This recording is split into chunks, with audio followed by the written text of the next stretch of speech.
السلام علیکم محترم ناظرین و سامعین، آج کی ہماری اس ویڈیو کا مقصد اہلیان گجرات خصوصاً وکلاء، صحافی حضرات، اساتذہ، طلباء، تاجران، علماء اور اعلیٰ عہدوں پر براجمان افراد کو بیدار کرنا ہے کہ وہ اپنی دھرتی سرزمین گجرات کے جائز حقوق کے لیے بیدار ہو جائیں اور مدینہ الشہداء گجرات کے حقوق کے حصول کے لیے یکجان ہو کر نوائے حق بلند کریں۔ تاریخ اس چیز کی گواہ ہے کہ جب تک کسی علاقے کے لوگ اپنے حقوق کے حصول کے لیے آواز بلند نہیں کرتے اور جائز مطالبات کے ذریعے اپنے حقوق کے حصول کے لیے آواز بلند نہیں کرتے تو وہ ہمیشہ پسماندہ اور محروم رہ جاتے ہیں۔ سرزمین گجرات وہ خوش قسمت خطہ ہے کہ جب سے آباد ہوا اس وقت سے لے کر اب تک بہت زیادہ نابغہ روزگار ہستیوں کو پیدا کیا اور اپنی سرزمین پر ان کی پرورش کی۔ زندگی کے ہر شعبہ میں سرزمین گجرات کے مایہ ناز سپوت اپنی صلاحیتوں کا لوہا منوا چکے اور ابھی تک منوا رہے ہیں۔ زندگی کا کون سا ایسا شعبہ ہے جہاں پر گجرات کے فرزندان موجود نہیں؟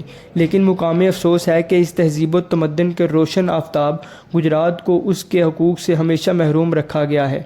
دور نہیں جاتے، صرف گجرات ڈویژن کا معاملہ لے لیں جو کہ ابھی تک لٹکا ہوا ہے اور اس کی آڑ میں مدینہ الشہداء گجرات کے لوگوں کا مذاق اڑایا جا رہا ہے، ان کو کمتر اور نااہل ہونے کا احساس دلایا جا رہا ہے، بس خانہ پوری کی جا رہی ہے۔ 3 سال ہو گئے سیاسی شعبدہ بازوں نے گجرات ڈویژن کے معاملے پر ڈرامہ رچایا ہوا ہے اور ابھی تک گجرات ڈویژن کو فعال نہیں کیا جا رہا ہے اور نہ ہی اس کے لیے فنڈز مختص کیے جا رہے ہیں۔ یہ انتہائی قابل مذمت اور قابل افسوس بات ہے، لہٰذا اہلیان گجرات کو جاگنا ہوگا اور اپنے حق کے حصول کے لیے اتنی آواز بلند کرنی ہوگی کہ ان کو ان کے حقوق حاصل ہو جائیں، گجرات ڈویژن فعال ہو جائے۔ اس سلسلے میں تحریک آگاہی پاکستان گجرات ڈویژن مسلسل آواز بلند کر رہی ہے۔ اہلیان گجرات کو چاہیے کہ وہ تحریک آگاہی پاکستان کی آواز حق کے ساتھ آواز بلند کریں، خصوصاً گجرات بار ایسوسی ایشن، گجرات پریس کلب اور Gujarat chamber of commerce and industry اس سلسلے میں اپنا اثر و رسوخ استعمال کریں اور گجرات ڈویژن میں کمشنر اور RPO سمیت باقی ڈویژنل انتظامیہ کو تعینات کروائیں۔